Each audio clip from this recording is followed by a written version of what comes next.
وصلى الله وسلم وبارك على رسول الله وعلى آله وصحبه وسلم تسليما كثيرا. أما بعد, السلام عليكم ورحمة الله تعالى وبركاته. Tonight, inshallah, we'll try to take some questions from online. And before we take the questions, inshallah ta'ala, a very brief fa'idah, a random, sporadic fa'idah from the work of Imam al-Albani, rahimahullah ta'ala, as-Sahiha, or Silsilat al-Hadith as-Sahiha. We're reading from volume number 3. And obviously, this is one of the original prints, before it was revamped and printed in a more modern version. Page 142. Hadith number 1150. The Shaykh rahimahullah, he quotes the hadith. It says, يسلم الفارس على الماشي والماشي على القاعد والقليل على الكثير. أخرجه البخاري في الأدب المفرد والترمذي وأحمد من طريق أبي هاني حميد بن هاني الخولاني عن أبي علي الجنبي عن فضالة بن عبيد مرفوعا وقال الترمذي حديث حسن صحيح. وأبو علي الجنبي اسمه عمرو بن مالك، ورواه النسائي وابن حبان في صحيحه كما في الفتح، وقد ورد بلفظ يسلم الراكب وقد مضى قريبا. So hadith number 1150, volume 3, page 142, he quotes the hadith that says يسلم الفارس على الماشي, is that a rider should be the first to greet someone who's walking. وَالْمَاشِي عَلَى الْقَاعِدِ, and he who is walking should be the first to greet he who is sitting. وَالْقَلِيلُ عَلَى الْكَثِيرِ, and the smallest group, the smaller group, should be the first to give the salams to the larger group. He says this hadith has been collected by the following imams. Number 1, it's been collected by Imam al-Bukhari, not in al-Jami' al-Sahih, rather in another work called al-Adab al-Mufrad, which is a tremendous work, but it is not Sahih al-Bukhari.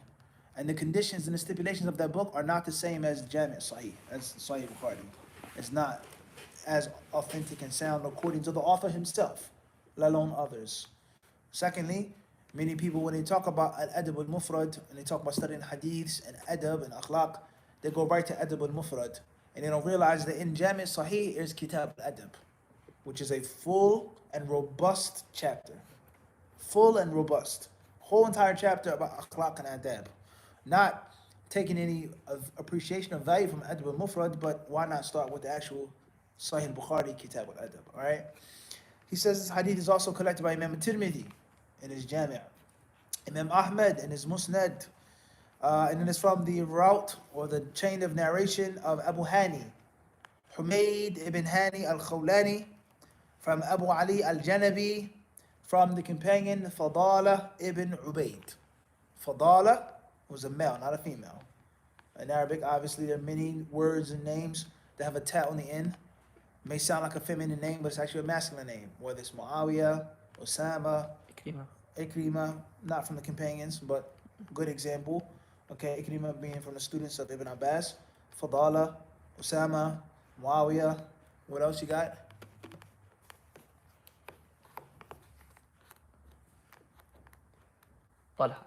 Talha, very good. What else?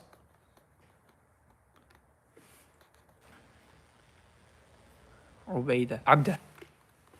Safina, many other names, nicknames or actual names with the ta on end, and they're males. So Fadala ibn Ubayd, he reported the hadith marfu'an, meaning attributed to the Prophet sallallahu alaihi wasallam. Shaykh al-Albani rahimahullah, he didn't quote Imam al-Tirmidhi, who said this hadith is hasan sahih. It's a sound hadith according to Imam al-Tirmidhi. And then he also quotes other ulama and imma who collected a hadith such as al-Nasa'i and his Sunan. And obviously al-Nasa'i has a Sunan al-Kubra and a Sunan al-Sughra or al-Mujtaba. And whenever it's mentioned Rawahu al-Nasa'i without any specific restriction or additions, then what's meant is the Sughra, the Mujtaba, the selection, the prime of the Kubra. And that's a long discussion which we've explained in different classes, the differences between Nasa'i's two books, Kubra and Sughra, right? طيب. Also Imam Ibn Hibban, rahimahullah, meaning in his Sahih. Imam Ibn Hibban has a Sahih. Just like Imam al-Bukhari, Muslim and others have Sahihs. Ibn Hibban's book, the actual name of it is called At-Taqasimu wal-Anwa'. And that book is lost. Only parts of it have remained in its original form. The book was lost, whether it was stolen by the European Crusaders, the Latin Crusaders, whether it was burnt by the Mongols or the Tartars. Tartars, Mongols, same difference. Some people say the Tartars and the Mongols are the same. Others say they aren't. Okay? Whether it was destroyed by the Rafida, the Shia, whether it was burnt in a fire, whether it was lost. Al-Muhim. The book is mafqud. Ibn Hibban is of the 4th century. And the book, no doubt, existed. He spoke about it. He talked about it. Many ulama quoted from it. Countless scholars benefited from it. Kharraj alayh, istadrak, so on and so forth. All right? But the original work itself has not survived from manuscript to print. But, alhamdulillah, by Allah's mercy and His kindness, the tartib of the book survived by Ibn Balabban. And that is what's known as Al-Ihsan fi Tartibi Sahih Ibn Hibban. So Ibn Hibban's Sahih wasn't alphabetically organized. It was not topically arranged like the other Sahih Sihah. Rather, he put it together according to At-Taqasim wal-Anwa'. Al-Amr, Al-Nahi, the different types of khabar. All right, and that was a very innovative style that no one else had done before. Even some criticized him for that. So the original work in its original form is what? No. Mafqud. It didn't survive. But the tartib of it is here. So if you're quoting a hadith, you're doing a takhrij of a hadith, you say, أخرجه ابن حبان في صحيحه كما في الإحسان. And you don't say, أخرجه ابن حبان في صحيحه الجزء السادس صفحة 500. There is no juz sadis, there is no 500. The Sahih ibn Hibban does not exist. What exists is Al-Ihsan, which is the same thing, but is reorganized by a later scholar, Ibn Balabban. And that's a khata in a takhrij to say, أخرج ibn Hibban fi kada wa kada. You have to say, أخرج ibn Hibban kama fil ihsan. Because you're quoting ihsan, which is a reference and not the actual source. Or, as he said, kama fil fat. Meaning Ibn Hajar could have had the actual taqasim wal-anwa'. In his time, could have had it. And it could have gotten lost in the 8th century, or the 9th century, or the 10th century. وهكذا, huh? وهكذا. طيب. All right. طيب. So that's the end of the quote. Shaykh Albani says, and there's another version that says, يُسَلِّمُ الرَّاكِبُ, similar to a fatis. Okay? And a fatis meaning basically a knight. Meaning a person on horseback. Cavalry. Right? طيب. So Shaykh Albani, rahimahullah, he declares the hadith to be sahih. Tirmidhi mentioned it, the sahih. Ibn Hibban quoted it in his Sahih. Inshallah, also Sahih Hadith. That's first and foremost. And the faida that we get from this Hadith is, number one, is that giving the salams isn't something which is haphazard. Rather, there is a sunnah, there is an etiquette, there's an adab of giving the salams. Okay? And this shows us the importance of order in our religion and the danger of haphazardness. And that everything in our religion is meticulously laid out. There's no need for us to go here, go there, this society, this Far East, these people, we have it. Okay? And unfortunately, outside of the other side of that wall, that mihrab, you have that picture of the people standing in salat, standing behind the imam, perfect order. But outside of the musalla, the shoes are everywhere and the cars are parked everywhere. And that's a sad reality. There's no doubt about that. In the Prophet city, other Muslim countries, you'll find that. The shoes are thrown everywhere, cars are parked everywhere, fire hydrants, double park, it's chaotic. But in a salah, everything is orderly. So why aren't we benefiting from the prayer and the rest of our lives?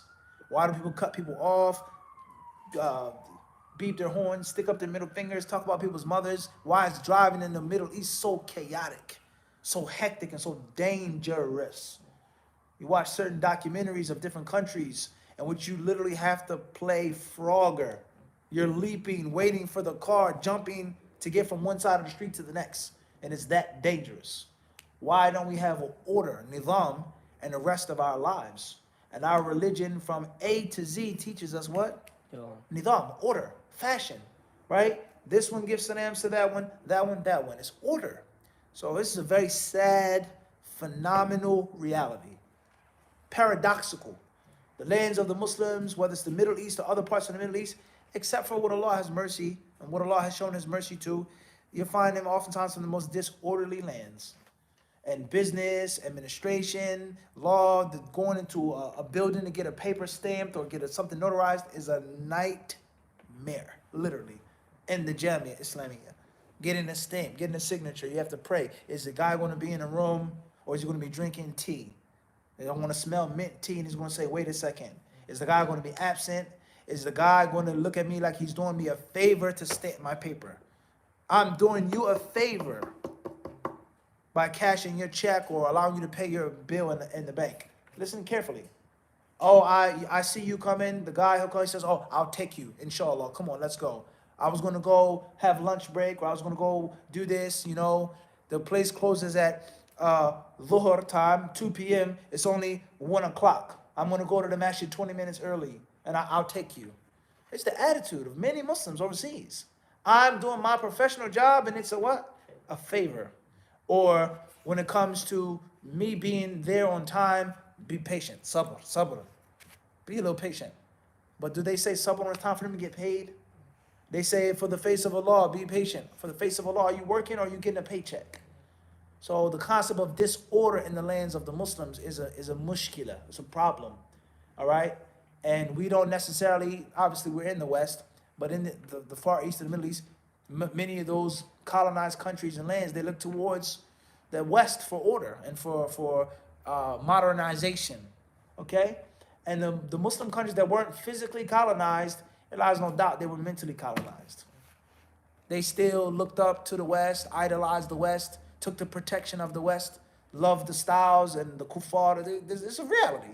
Worship the kuffar that came to, it's a reality, unfortunately. Those weren't physically colonized, were mentally they were in that system. So why are the Muslims in such disorder? Why are the Muslim countries lacking and behind? Why is it such a nightmare to get something done in school? Do you understand? Okay, I've been in offices in which literally the professor, he's a professor and he also works in office. You go into the office, you're supposed to get something stamped or printed or something. It's his job to verify it. And he'll be on the phone and he'll say, Jadni Tulab, students came in my office. Oh man, let me call you back. I got to deal with them. It's your job. It's not a favor that you're doing for people. You're not helping, it's your post. Office number 3 on this floor, your job is to get it stamped and take it to the next one. It's sad reality. Anyone who's lived overseas knows what I'm talking about. Often, or let alone in other countries, you actually have to pay a bribe to get basic services done. Basic services. Basic services. You want to go home, your mother's sick, your children are sick, you want to leave this country, no problem. How much money you got in your pocket? Let me ask you this. Imagine TSA asking you this. Immigration's offer asking you this in New York City. You want to get to the others, how much money you got? If you've done nothing wrong, you've broken no rules, you're ready to leave the country, ask you what? How much money you got? It's reality. So disorder in the lands of the Muslims is a sad reality, and the cure to this disorder is Kitab and Sunnah. We don't have to take the Western values, obviously there, for the cure, because the cure is where? It's right here. This one gives salams to that one gives salams, that. Also from this hadith, the fawaid, we don't want to go on ranting about the problems in the Muslim countries. That was already long enough rant. May Allah help us all. This hadith shows us is that giving the salams is from the sunnah. Giving salams is a sunnah act. And of course, there are times when it's obligatory to give the salams. It's a mas'ala. When is it mandatory to give salams? When is it recommended to return the salams? When is it fard ayn? When is it fard kifaya? Right? If you're sitting among 10 people, does everyone have to say assalamu alaikum? Does everyone have to say wa alaikum salam back, or just one person? There's mas'al. Okay, do you give salams to a female, the opposite sex? All right, and the other masail of salams as well. And of course today, another sad reality, inshallah, I'm not going to go on a rant on this one, hopefully, bi'idhnillahi ta'ala, the lost, abandoned practice of sunnah. People don't give people salams because, the lost and abandoned practice of salams, because you're a different race. They see someone that they know from their country, assalamu alaikum. They grab each other's shoulders, hug, kiss. MashaAllah, keva. You walk right past you. dressed like a Muslim, wife covered up, going to the masjid, they'll literally walk right past you. See someone from their country, they'll jump for joy with the salams. Or we have the concept of people not giving salams to a female, a sister, or a sister to a brother, but they'll speak to a non-Muslim woman. They'll speak to a non-Muslim man. They'll go to work. They'll talk to the bus driver, the train conductor, or they'll talk to Tyrone that they know from back in the day, or any other non-Muslim person. They'll speak to them. Hey, what's going on? Muslim? Walk past you. I can't give you the salams. That's haram. Where did this backwardness come from, right? Or you have the concept of people not giving you salams because you're from Ahlul Bid'ah. The Salaf never gave salams to Ahlul Bid'ah. Quran, Sunnah, Hadith, we say the Salaf didn't give salams to Ahlul Bid'ah. Regardless of what the Quran says, regardless of what the Hadith says, the Salaf did not give salams to Ahlul Bid'ah. And then they say, well, we're not saying Brother Fulan is an innovator. He's not from the people of innovations, but he has issues. He has problems. He made mistakes, or he doesn't get along with these brothers from this masjid, as they told us when we were in Guyana. He said, why didn't you invite Sheikh Mufti to your masjid? He said he has problems with the brothers at that masjid. That's why we didn't, because he has issues with them. That's our reason for not benefiting from him. Not he's an innovator, he's from Ahlul Bid'ah. So what is it now? The Salaf did not give salams to Ahlul Bid'ah, and this person is a Mubtadi', he's from Ahlul Bid'ah, or they didn't give salams to brothers who have problems, brothers who have issues, brothers who have spoken about this scholar, and Haddid mawqifak ya anta. Make your position clear. Why are you not giving this person salams? He's an innovator. He's from the people of innovations. He goes to a different masjid. He has issues. He has problems. He backbit this scholar. He taught. What is the reason why you do not return the salams to them? Based off of not Quran and Sunnah, because that wasn't even a discussion. That's not even on the table. But what you quote unquote call the madhhab al-salaf. Tafaddal. I've been in stores. You see a brother you may have known for 10, 15 years, you've worked with, done all types of favors for. This happened, this schism, this Sheikh Fulan, brother, no problem. See you walk right past you, don't give some, act like he don't know you. And then he'll speak to someone behind the counter who we all know is 100% doesn't call himself Salafi, 100%. He's a cultural Muslim. Doesn't have a full beard, his pants are beneath his ankles, so on and so forth. Hey, assalamu alaikum, what's going on? Are you telling me that that's for Allah's sake? You not giving salams to me or this one, is that for the sake of Allah? So the point is that there's so many different tricks and traps of shaitan that prevents us from implementing these types of hadiths of yusallimu kada. Fulan is to give salams to such and such. And of course, we know what the Prophet ﷺ said about we're not going to go to paradise until we believe. We will not believe until we love each other. Shall I show you something? If you do, you would love each other. Afshu salama bainakum. Right? Spread the salams. The Prophet ﷺ was asked what Islam is best, what religion is best. He said, تُطْعِمُ الطَّعَامَ وَتَقْرَأُ السَّلَامَ عَلَى مَنْ عَرَفْتَ وَمَنْ لَمْ تَعْرِفْ. You give the salams to those whom you know and those who you do not know. There's not a club. You're from Sudan, I'm from Sudan, I give you salams. You're Guyanese, you don't get no salams.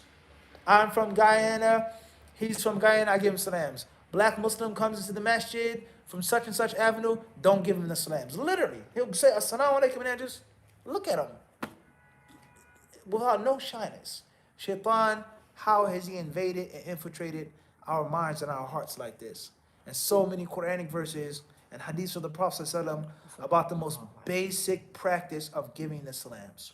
And you find a kafir mushrik that may be more friendly and more cordial to you than someone that you know is a Muslim. Mushrik.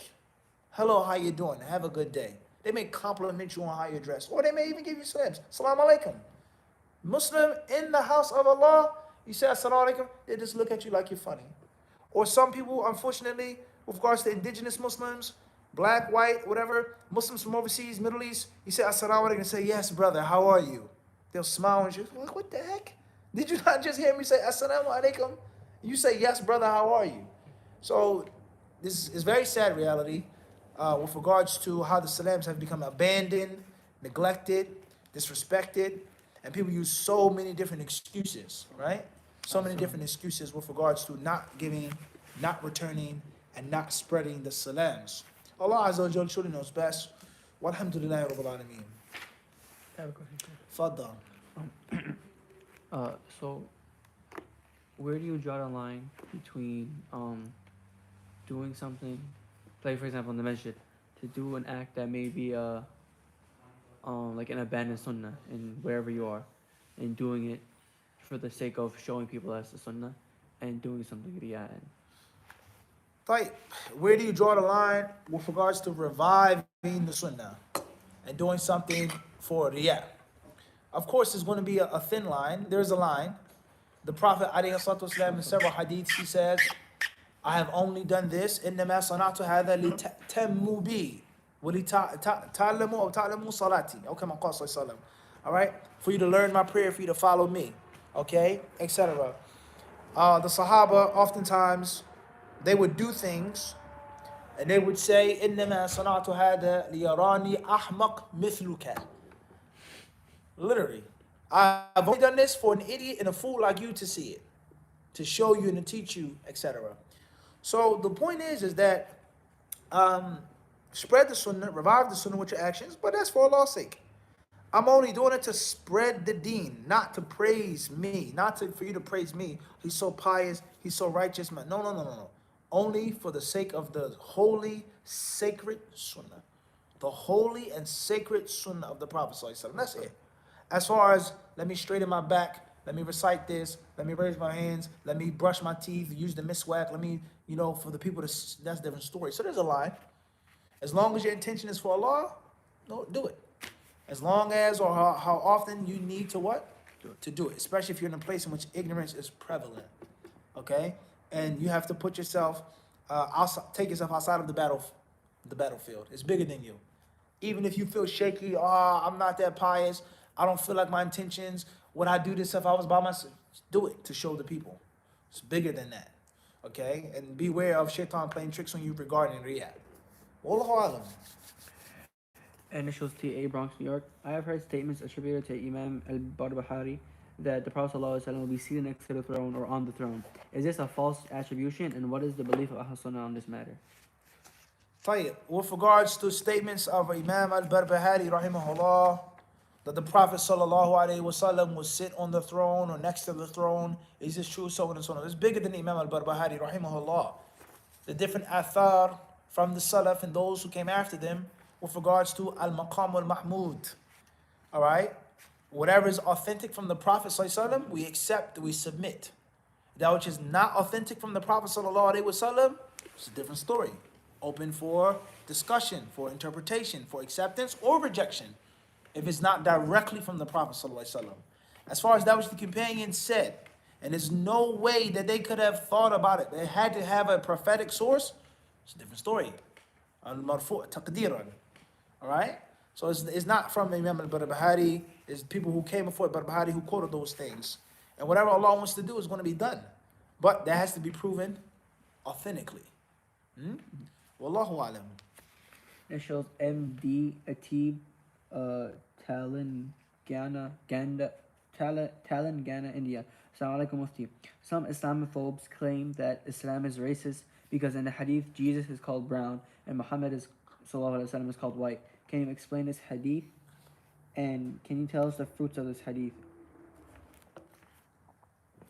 Questions from India with regards to Islam being a racist religion because there are certain colors or skin tones or shades mentioned about some of the prophets. Jesus being brown, Muhammad being brown skin, Muhammad being white skin, the whiteness of his arms, the whiteness of his shins, etc., etc., etc. Well, one of the most fundamental principles of Islam, inna akramakum indallahi atqakum. The best of you in the sight of Allah, to Allah, are those who have the most piety. Okay, and that Islam does not look at, the Prophet says, inna Allah la yanzuru ila suwarikum. Allah doesn't look at your outward dress and your skin, your melanin or lack of melanin. Allah doesn't look at these things. Allah looks at the hearts and the actions, as the hadith says. So that's a fundamental principle. Regardless of what this hadith means or not, that's a fundamental principle. Islam came with considering the content and spiritual personality, the akhlaq, the state of the soul, of the mind, and the character, not light skin, red skin, yellow skin, dark skin, black skin, green skin, etc. So that's foolishness. And those two basic sources, that verse, that hadith clearly debunk that. As far as Jesus being brown, the Prophet ﷺ being brown, the Prophet being white, being pale, etc., that changes and that makes no difference with regards to the message of Isa and the message of Muhammad. What they came with, what they taught, and what they propagated. Okay? So we have different people who say, Christian or other than Christian, God created Jesus, his only begotten son. The white man is in the form of God, the form of Christ, etc., etc., etc. Okay, all right, maybe not, no problem. But your character, your behavior, is that similar to Christ? Was Christ a brutal, greedy savage for wealth and power and money? Did Christ do this to people that were less knowledgeable than them? Okay, you go to a country, you colonize the country. Do you just colonize it and use those resources that God made, or do you exploit and drip the country dry? Rape women, kill people, torture people, maim people, mutilate people, cut people's hands off, cut people's genitals off, steal and rape everything from the country and leave the country in shambles for the next 100 years. Was that the character of Christ? So the whole concept of a person justifying and legitimizing themselves because of their skin color is a huge issue. And the same applies to Arabs and black people. I'm black, so I'm this. I'm Arab, so I'm that. I'm light-skinned, so I'm this. That's a huge problem. And that is not Islam. Rather, what's important is the message of Prophet Muhammad and the message of Prophet Isa. That's what's important. What they looked like, what color they had, their hair color, the consistency of this and that is not the main subject. As far as knowing the details of the Prophet ﷺ and knowing the details of Isa, that only gives you more yaqeen, that our religion has been preserved and our religion has been guarded and made and kept safe. And that we have accurate descriptions morally and physically. That's what's meant by that. And Allah Azza wa Jalla surely knows best.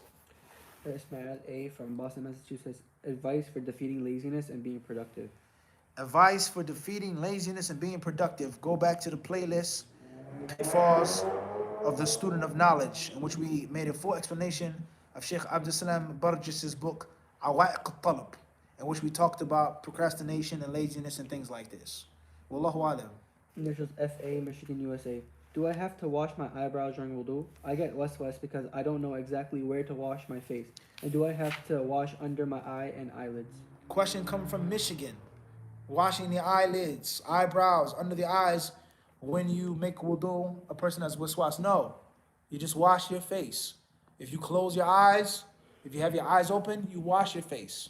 Whatever is apparent from your face, do not think and dig any deeper than that. Wallahu alam. Initials ZD, Toronto, Canada. Assalamu alaikum, Mufti. Advice when traveling facing north and south. Determine about facing north and south and determining prayer times on a flight. Type. Advice traveling north and south and determining the qibla and prayer times, etc. on the plane. Type. Well, if you have knowledge of the dunya with regards to sunrise, sunset, and the different points and directions, then it automatically is easier. As far as most of us, before we begin into Islamic knowledge, Jazakallah khairan, many of us don't know the basics of camping, how to find the North Star, how to find east and west, how to find water. Basic camping skills, outdoor skills, in which there's no computer, no GPS, no satellite, no television, no radio. Just finding north, the moss on the rocks. This is the North Star. This is south. This is Kether. The birds are traveling. If you have that knowledge of the dunya, then you're already ahead of the game. If you have no knowledge of the dunya, before the Islamic knowledge, follow the app. Blind follow if you have no skills of ijtihad yourself. Do not make your ijtihad without the proper qualifications. And we're talking about dunya taqleed and dunya ijtihad. Everybody got it? There are non-Muslims who do not make prayer, but they know north, south, east, west, wind, direction, kether. They have knowledge. And then some Muslims who do make all 5 prayers a day, and they have what? They have no technical knowledge. If a Muslim was lost in the middle of the forest, some Muslims would not be able to make it home. And some kuffar, mushrikeen, will what? They'll be able to make it home. They'll be able to find water. They'll be able to start a fire. They'll be able to do this. Many things we can't even do. Okay? So if you have that basic knowledge, alhamdulillah. And if you don't, follow the what? Follow the app. And if you do have the knowledge and you do have the compass and the apps, you use both. East and West, old and new, you use both. And as we said before, take an analog compass with you when you travel. An analog compass, not a digital one that may fail you, battery may die, interference with the plane signal, or what? Analog compass, inshallah ta'ala. As far as the prayer times, then try your best to combine the prayers before you travel. Try your best to combine the prayers when you land. If you have to pray on the airplane, you're going to miss the salah, then bi'idhnillahi ta'ala, find out where you're going to be at an expected time. So if you leave New York City at 9 p.m., your flight is 9 p.m., and I'm traveling to, let's say I'm traveling to Paris, France, Methodland, Paris, France, going across the Atlantic, right? I'm landing in Charles de Gaulle Airport, CDG, right? Tight. So, at 9 p.m. in New York City, it's the summertime. When is Fajr going to come in New York City time? How many hours between 9 and 4:30, right? So how many hours between 9 p.m. and 4:30 a.m.? 7.5 hours. 7.5 hours. Perfect. Mm-hmm. How long is my flight going to be from New York City to Paris? 7.5, a little less, a little more, etc. Where am I going to be at the time of 7.5 hours, 6 hours? I'm going to be over the Atlantic Ocean. I'm going to be Spain, Portugal, and you have to estimate what's the closest region where you're going to be at the time in which it's going to be Fajr.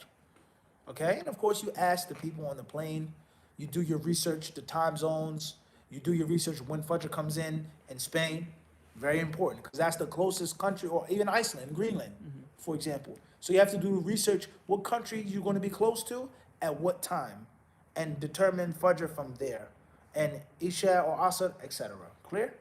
Inshallah. That's in brief. Initials AF, Columbus, Ohio. How can we know which hadiths were abrogated and which abrogated others? Question comes from Ohio. Which hadiths were abrogated, which hadiths abrogated other hadiths, etc. Through studying, through fiqh sunnah, reading the books of explanation, sharh. Okay? And then you'll find out the theory of naskh, the theory of abrogation, and actual practical ahadith in which the scholars agreed or disagreed, were they or were they not abrogated, through study of fiqh sunnah. And learning usul of fiqh, learning Arabic language, and reading the explanations, and also knowing history, right? And Allah knows best.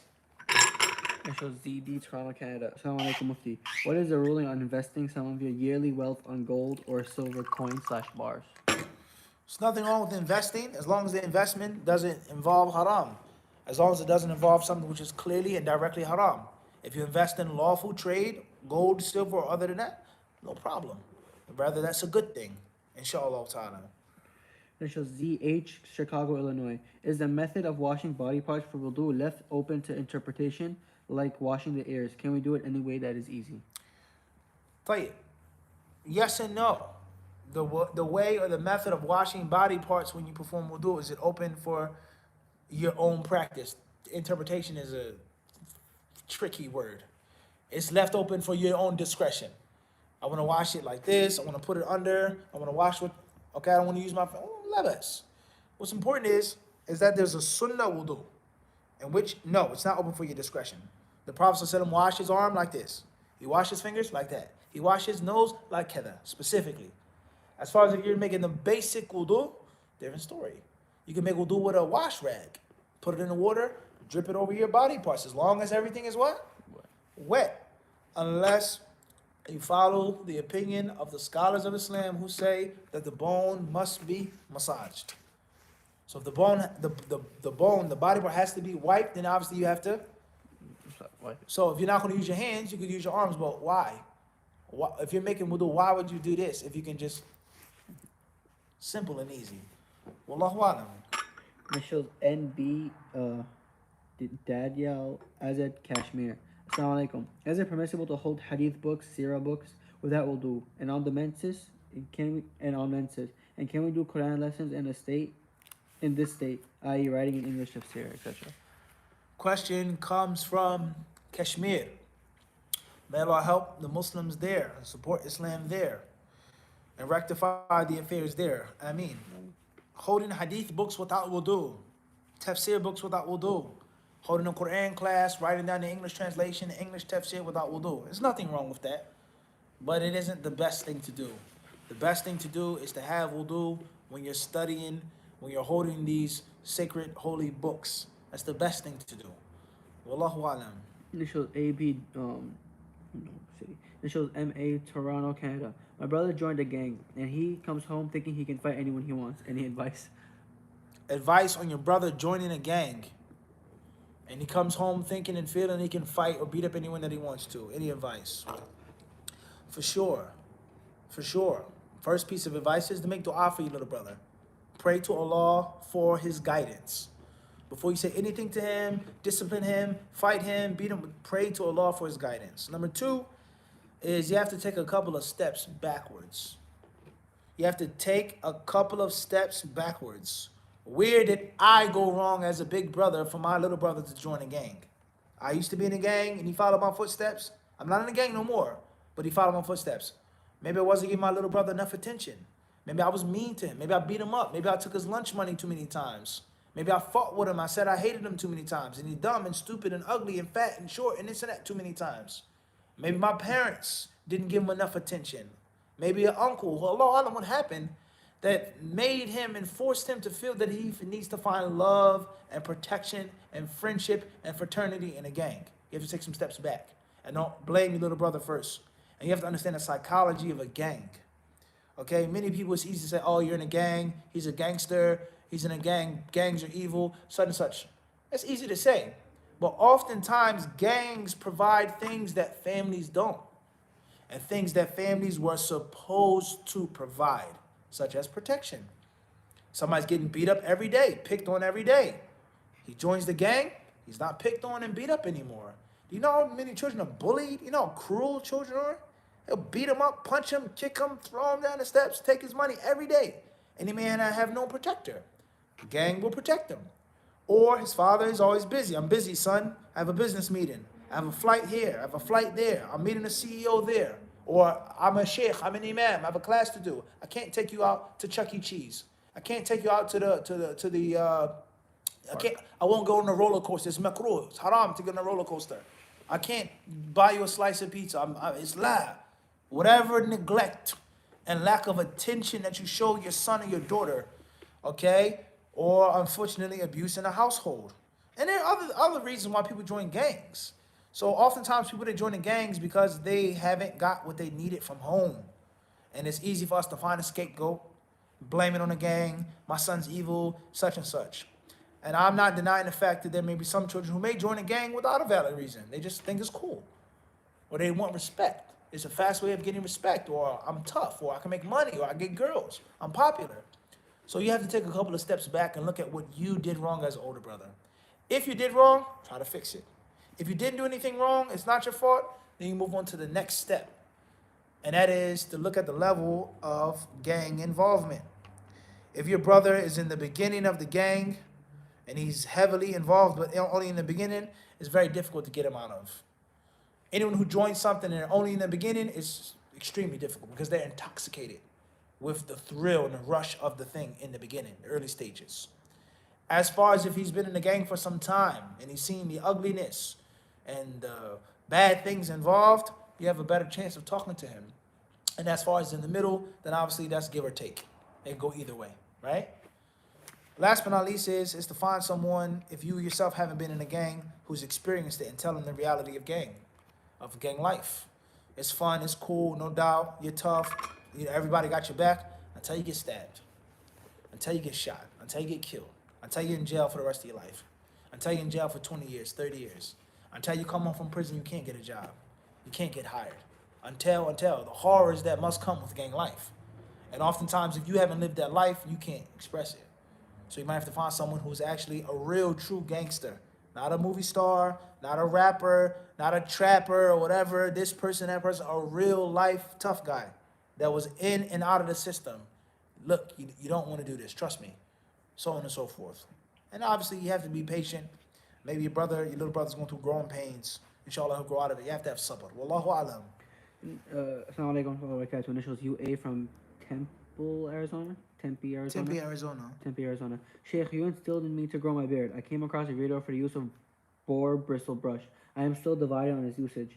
Can you reiterate again for the usage of boar bristle brushes? I can't find any other suitable brushes for the beard. Barakallahu feekum. Well, fikum medical. The question is about growing the beard. Using the brush. Yeah, but what was the first thing he said about the beard? Oh, you instilled in me to grow my beard. I instilled in you to grow your beard. Now I want to use a brush to brush my beard, so on and so forth. Pipe. Jazakallah khairan.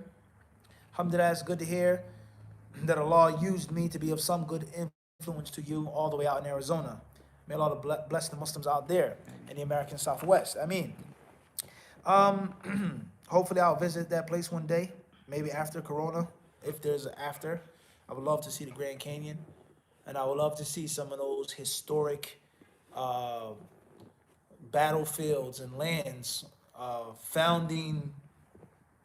foundations of this country and the history of this country. I'm talking about Geronimo, all right, Cochise, and the different wars and battles and the things that took place in Arizona, which is a major part of the history of the United States. That's the point. At the end of the day, you're trying to grow your beard. Before you even get into a brush, boar bristle, the fact is your beard is only going to grow as Allah wants it to grow. You can use oils, you can comb it, you can brush it, you can tie it up, you can do this, you can do that. Your beard is only going to grow based off of what Allah allows it to grow. And there's some brothers who don't take care of their beards, who don't brush it, they don't oil it, they don't groom it, and their beards grow what? Long and long. Genes are genes. So don't stress yourself and don't kill yourself by not having the longest beard. The next point is, a beard is sunnah. It's the sunnah of the Prophet. It's an obligatory sunnah. It's the way of the Prophet ﷺ. It's a beautiful thing, no doubt about that. The mane of the lion. But that's for those who can grow beards. If you can't grow a beard, or if you have a scruffy beard or a goatee or a hair there, mashallah. It doesn't mean you have less piety. It doesn't mean you have less knowledge. It doesn't mean you have less ilm and fiqh. I had a professor in Medina who's from Indonesia. He didn't have a big beard. He had strands of hair low, like in a movie. Literally, like a kung fu movie. And he was a top professor, PhD holder in Hadith. And there were professors who had bigger, longer, thicker beards than him. They didn't have what? Quarter knot, yeah. And they would call him Sheikhuna. So that means nothing. What's important is your iman, your ilm, your ibadah, your akhlaq. If and when you want to groom your beard and you want to try to help it to be cultivated, boar bristles, I don't see anything wrong with using them. I don't see any Islamic authentic prohibition of using boar bristles. Okay? If you feel doubtful, stay away from it. Don't use boar bristles if you feel doubtful. But if it was up to me, I wouldn't see any prohibition of using a boar bristle brush. And obviously, those are some of the finest brushes that you'll find.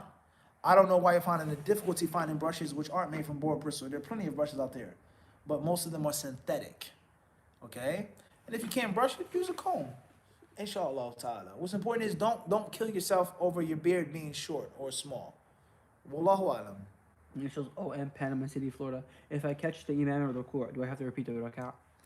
If you catch, this is going to be our last question tonight. And the question is from what part of Florida? Panama City. Panama City, Florida. If I catch the imam in the ruku', do I have to do the rak'ah again? No.